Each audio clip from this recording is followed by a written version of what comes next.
மெய்யன்பர்களே, உங்கள் அனைவருக்கும் எனது பணிவான வணக்கம். நீங்கள் பார்த்து கொண்டிருக்கும் இந்த ஆகாச அருளமுதம் என்கின்ற காணொளி முழுக்க முழுக்க இறையின்பம் மெய்யின்பம் என்று சொல்லக்கூடிய மெய்த்தன்மையை நோக்கி சென்று கொண்டிருக்கும் ஒரு இறைவழி பாதை. இது ஒரு வழி பாதை. இங்கு கற்பனை, பொழுதுபோக்கு, உணர்ச்சிகளை தூண்டக்கூடியது, உண்மைக்கு புறம்பானது எதுவும் இடம்பெறாது. நண்பர்களே, நீங்களும் உங்கள் அன்பு குடும்பமும் என்றும் மகிழ்வோடும் உடல் நலத்தோடும் வாழ வேண்டும் என்று எங்கும் நிறைந்திருக்கும் இந்த பரம்பொருள் மறைபொருளை இறைஞ்சி நிகழ்ச்சிக்கு செல்லுகிறேன். நிகழ்ச்சிக்கு செல்லும் முன் சிறிய வேண்டுகோள்: இதுவரை சப்ஸ்கிரைப் செய்யவில்லை என்றால் சப்ஸ்கிரைப் செய்யும்படி உங்களை தாழ்மையோடு கேட்டுக்கொண்டு, இது என்னுடைய 125வது காணொளி பதிவு. இதுவரை ஆதரவு தந்த அன்பு உள்ளங்களுக்கு எனது நெஞ்சார்ந்த நன்றியை தெரிவித்துக்கொண்டு, இந்த 125வது காணொளியை நீங்கள் கண்டு மகிழ வேண்டும் என்று கூறி நிகழ்ச்சிக்கு செல்லுகிறேன். இலங்கை மற்றும் மலேசியா வாழ் நண்பர்களுக்கு எனது மனம் கனிந்த இதயம் கனிந்த நல் வாழ்த்துக்கள். நண்பர்களே, இன்றைய பதிவு உடல் நலம் சார்ந்த பதிவு. இந்த 125வது பதிவு உடல் நலத்தோடு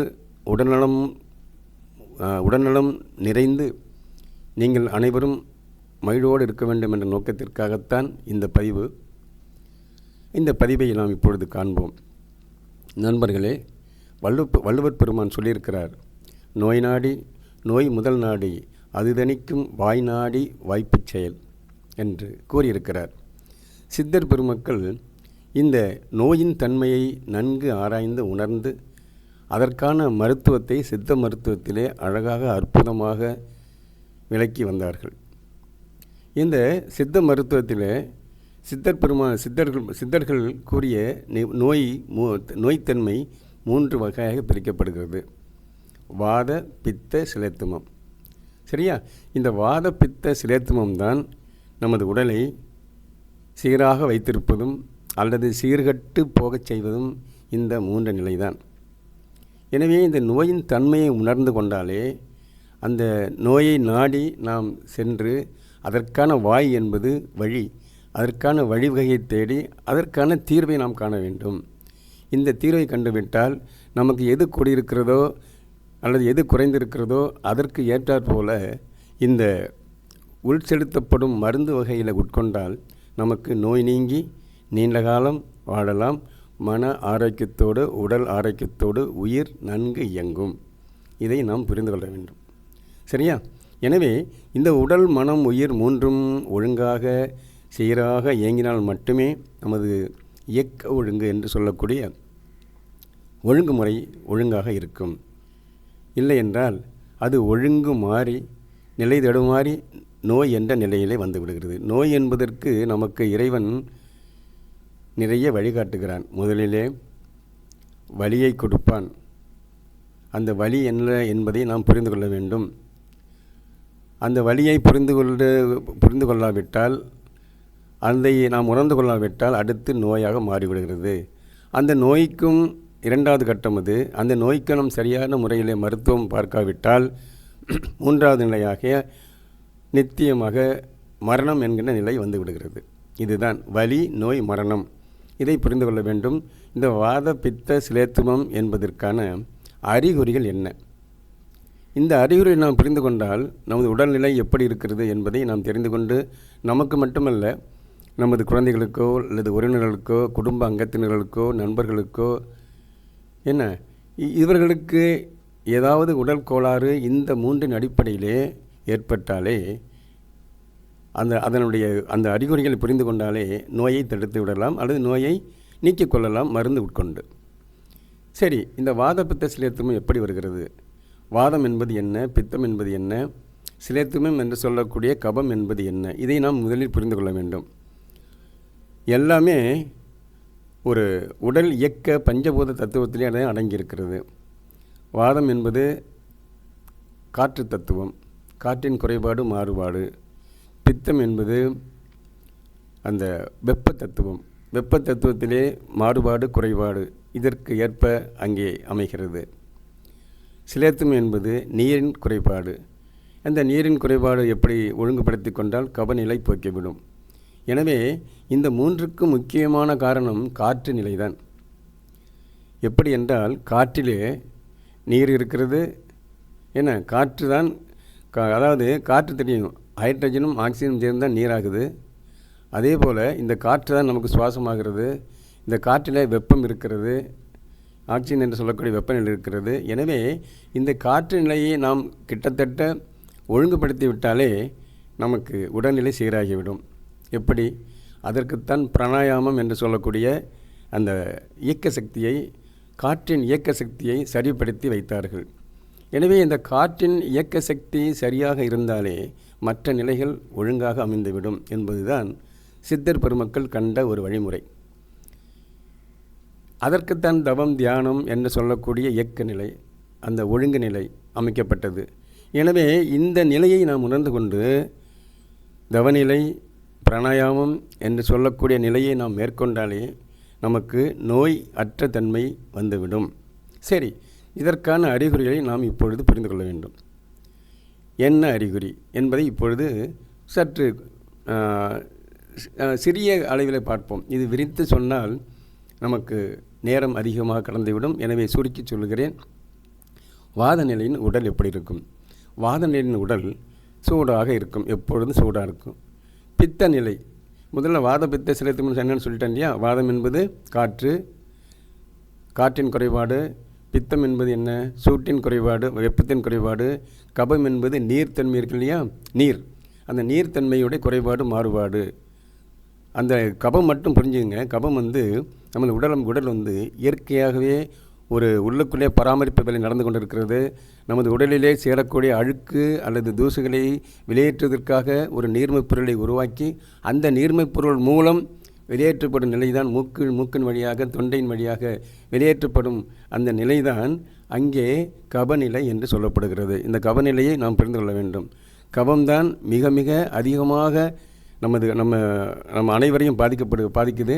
எனவே இந்த கொரோனா பீரியடில் பார்த்திங்கன்னா கபத்தினால்தான் நிறைய பேர் இறந்து விட்டார்கள்.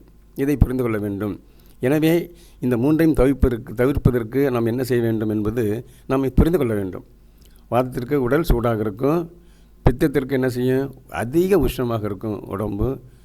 கபத்துக்கு பார்த்திங்கன்னா உடல் எப்பவும் குளிர்ந்த நிலையில் இருக்கும். சரியா? அப்புறம் பார்த்திங்கன்னா குரல், நமது பேச்சு இருக்கு இல்லையா? பேச்சு வந்து இங்கே வாதத்துக்கு பார்த்திங்கன்னா மிக மெல்ல பேசுவாங்க. அவங்க வாத நிலையில் பாதிக்கப்பட்டிருக்கிறார்கள். பித்த நிலையிலே உறக்க பேசுவாங்க, சத்தமாக பேசுவாங்க, எப்பவும் சத்தம் போட்டுகிட்டே இருப்பாங்க. அவங்களுக்கு பித்த நிலை அதிகரித்து விட்டது என்று பொருள். கபத்திற்கு பார்த்திங்கன்னா ஈனசுரம், பேச்சே வராது, மிக மிக மெல்லிய குரலில் பேசுவாங்க. இதெல்லாம் பார்த்திங்கன்னா அவங்களுக்கு கபம் இருக்கிறது என்று பொருள் கொள்ள வேண்டும். அடுத்து கண்களை பார்த்திங்கன்னா கண் கருத்து போயிருக்கும், கண்ணிலேருந்து நீர் வடிஞ்சிக்கிட்டே இருக்கும். சரியா? அப்புறம் யாருக்கு? வாதம் உள்ளவர்களுக்கு. பித்தம் உள்ளவர்களுக்கு என்ன? கண் சிவந்திருக்கும் அல்லது மஞ்சள் நிறமாக இருக்கும். கபத்துக்கு என்ன ஆகும்? கபத்துக்கு பார்த்திங்கன்னா கண் வந்து வெளுத்து போயிருக்கும், பீலை நிறைய இருக்கும், அழுக்கு இருக்கு இல்லையா? இந்த ரெண்டு பக்கம் பார்த்திங்கன்னா எப்போவுமே பீலை கட்டிக்கொண்டே இருக்கும். இந்த கண்ணோய் வந்தால் எவ்வளோ பீலை வெளியே வருது, அது போலத்தான் இது. இந்த பீலை கட்டிக்கொண்டே இருக்கும். இது வந்து கபத்தின் அறிகுறி. இதெல்லாம் ஒரு வெளிப்பாடு, அதாவது உங்களுக்கு வந்து ஒரு குறியீடை காட்டுறாரு கடவுள். அதை நான் புரிந்து கொள்ள வேண்டும்.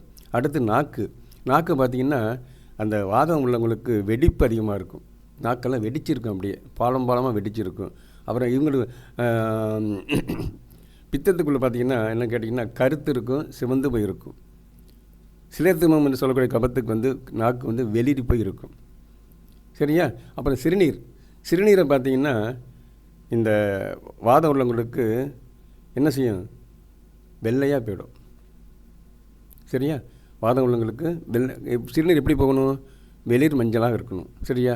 அதுதான் சிறுநீரின் நிறம். அந்த வெள்ளை நிறம் போணுச்சுனாலே உங்களுக்கு என்ன இருக்குது? வாத நோய் இருக்குது என்று பொருள். வாதத்தில் சீர்கேடு என்று பொருள். அதுபோல் பித்தத்தில் உள்ளவங்களுக்கு பார்த்திங்கன்னா மஞ்சள் நிறமாகவோ சிவப்பு நிறமாகவோ வெளியேறும். சிவப்புனா ரத்தம் மாதிரி போகாது, அந்த லேசான சிவப்பு நிறம். இது வந்து மஞ்சள், அடர் மஞ்சள் நிறையா போகும் இந்த பித்தங்களுக்கு. இங்கே என்ன போகும்?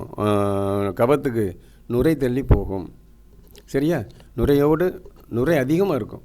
நுரை அதிகமாக இருந்தாலே கபம் என்று பொருள் கொள்ள வேண்டும். அது மலம் பார்த்திங்கன்னா கருத்த நிறம். யாருக்கு? வாதம் உள்ளவங்களுக்கு.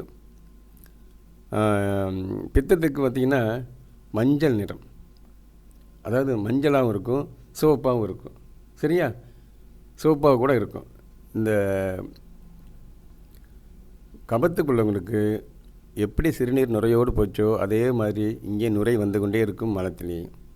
இதை நாம் புரிந்து கொள்ள வேண்டும். இதுதான் மலத்தின் அறிகுறிகள். அடுத்து நம்ம உடல் மொத்தமாக என்ன செய்யணும்னு கேட்டிங்கன்னா, அடிக்கடி தலைவலி என்று சொல்லிக்கொண்டே இருப்பார்கள். இவர்களுக்கு வாத நோய் இருக்கிறது என்று பொருள். வாந்தி தாகம் அடிக்கடி ஏற்பட்டால் அது பித்தத்தின் அறிகுறி. பித்தத்தின் அறிகுறி இந்த வாந்தி தாகம். அடுத்து கபத்திற்கு மூச்சின் விட முடியாமை. சரியா? மூக்கில் நீர் வடிஞ்சிக்கிட்டே இருக்கும், மூச்சு விட முடியாது. இதெல்லாம் கபத்துக்கான அறிகுறி. இதை நாம் போக்கிக் கொள்ள வேண்டும். இதை போக்கிக் கொள்வதற்கு ஏற்கனவே பதிவு இருந்தாலும் மீண்டும் ஒரு முறை நினைவுபடுத்துகிறேன். இந்த வாத பித்த சிலேத்துமத்தை நாம் போக்கிக் கொண்டாலே நமக்கு நோயற்ற தன்மை வந்துவிடும். எனவே இந்த வாத பித்த சிலேத்துமத்திற்கு காலையில் இஞ்சி, கடும்பகல் சுக்கு, இரவில் கடுக்காய், இதை நாம் பயன்படுத்தினாலே இந்த வாதபித்த சிலேத்துமம் சரியாகிவிடும். சீரோடு சிறப்போடு இருக்கும். அதுபோல் வள்ளல் புறமன் அருளிய வெற்றிலை பாக்கு வைத்தியம், இது ஏற்கனவே பதிவிட்டிருக்கேன், இருந்தாலும் உங்களுக்கு ஞாபகப்படுத்துகிறேன். காலையில் பாக்கு அதிகமாகவும் வெற்றிலை சுண்ணாம்பு குறைவாகவும் எழுந்தவுடன் போட வேண்டும். மதிய வேளையிலே சாப்பிட்டு முடித்தவுடன் சுண்ணாம்பு அதிகமாக இருக்க வேண்டும், பாக்கும் வெற்றிலையும் குறைவாக இருக்க வேண்டும். இதோடு பஞ்சவாசனை என்று சொல்லக்கூடிய கிராம்பு, ஏலக்காய், வால்மிளகு, ஜாதிபத்திரி, பச்சை கற்பூரம், இது 5ம் சேர்ந்து அதில் அளவோடு வைத்து அந்த மதிய வேளையிலே வெற்றிலை பாக்கு போட வேண்டும்.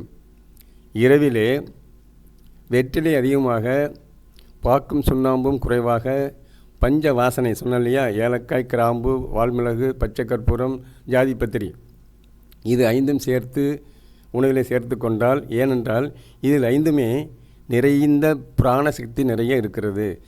நான் சொன்னேன் இல்லையா, இந்த பிராணன் என்று சொல்லக்கூடிய காற்று நிலையை நாம் உயர்த்தி விட்டாலே, அல்லது காற்று நிலையை ஒழுங்காக அந்த எந்த அளவு தேவையே, எந்த விகிதாசாரத்துக்கு நம் உடலுக்கு தேவையோ அந்த அளவின்படி நமது காற்று நிலை இருந்தாலே இந்த வாதபித்த சிலேத்துமம் குறைந்துவிடும். இதை நாம் புரிந்து கொள்ள வேண்டும். அதை புரிந்து கொண்டு நாம் வாழ்க்கையிலே வாழ்ந்து வந்தமையானால் நோயற்ற தன்மையிலே நமது காலத்தை கழித்து விடலாம். நண்பர்களே, இதுதான் இந்த வாதபித்த சிலேத்துமின் அறிகுறிகள், இதன் போக்கும் வழிகள்னு சொல்லிட்டேன். நீங்கள் அனைவரும் இதை புரிந்து கொண்டு இந்த 125வது காணொளி மூலம் உங்களுக்கு வழிமுறைகளை சொல்லியிருக்கிறேன். இதெல்லாம் என்னுடைய சொந்த கருத்து அல்ல, சித்தர் பெருமக்கள் நமக்கு அருளிய கருத்து. அதை உள்வாங்கி நான் உங்களுக்கு வெளியிடுகிறேன். சரியா? எனவே என்னுடைய உள்வாங்கல் உங்களுக்கு புரிந்திருக்கும். புரிந்து அதன்படி நடந்து கொண்டு இந்த வாதபித்த சிலேத்துமத்தை சமன்படுத்தி நோய் முதல் நாடி அது தணிக்கும் வாய் நாடி வாய்ப்பச் செயல் என்ற வள்ளுவனின் வாக்குப்படி நாம் வாழ்ந்து சித்தர் பெருமக்கள் அனைவரையும் வணங்கி நாம் ஒழுக்கத்தோடும் இந்த வாதபித்த சிலேத்துமத்தை நாம் கட்டுக்கோப்புடன் வைத்து சமன்படுத்தி நீண்ட காலம் தேக ஆரோக்கியத்துடனும் நல்ல மன இயக்கத்துடனும் இந்த உயிர் நமது உடலிலே நல்ல ஒரு ஓட்டமாக இருக்க வேண்டும் என்று கூறி நீங்கள் அனைவரும் நல்ல நலத்தோடு வாழுங்கள் என்று கூறி நிகழ்ச்சியை நிறைவு செய்கிறேன். மீண்டும் சந்திப்போம், சந்தித்து கொண்டே இருப்போம். வாருங்கள் நண்பர்களே. நன்றி.